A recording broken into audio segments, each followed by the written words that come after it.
John 4:49.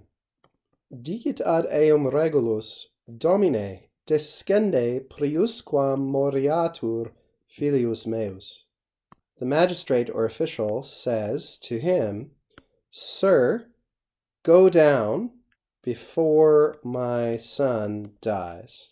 This brief verse continues the story of the regulus, the official or magistrate who is asking Jesus to heal his son. That's, of course, who eum is referring to here, the Lord Jesus.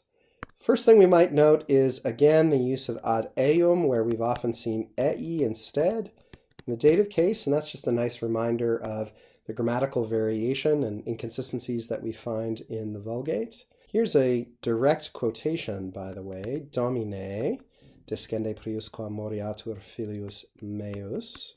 There's really one main interesting aspect of this verse that we're going to talk about, priusquam moriatur. Before we get there, we might note that descende is our second person singular, present active imperative. This is a command.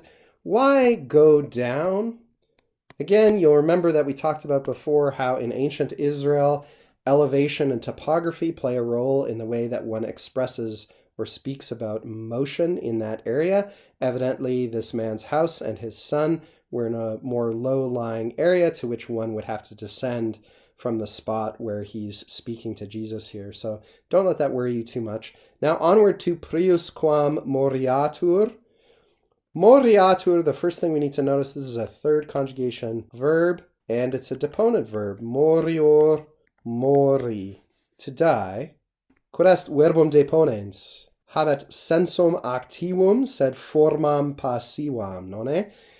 Deponent verbs, you'll remember, have active sense, active meaning, active significance, even though they have passive forms. They've got passive morphology. But why do we have the subjunctive here? Kudos to you if you noticed it on your own. We've got to explain it. Whenever we see the subjunctive, we've got to ask, why is it there? In this case, the reason is priusquam, used in a particular sense. Now, what I'm about to say also applies to antequam, which means the same thing as priusquam. We might want to note, by the way, that both can be written as one word or separated into two words. This is also true of priusquam. You can stick some intervening words in Latin in the sentence in between those two parts of the word, and you'll frequently see that. Here, they're just used as one word together, priusquam, meaning before something else happens. But why priusquam plus subjunctive? Well, we very often see priusquam and antequam used with the indicative as well. When they're used with the indicative, they're describing something that is certainly about to happen. Something that is certainly, actually, factually about to happen. But when we see them used with the subjunctive, they are in fact anticipating something which may or may not happen. That is, the author is indicating that we're still in suspense as far as whether or not this thing is going to occur. And that, in fact, applies very well to this situation. The man isn't saying to Jesus, please come and speak to my son before he dies, give him comfort before he dies, with the indicative moritur, which would indicate that in the view of the regulus, the filius is for sure about to die. This is a thing that's actually happening. It's already begun. It will, no question about it, happen in the end. The boy is doomed.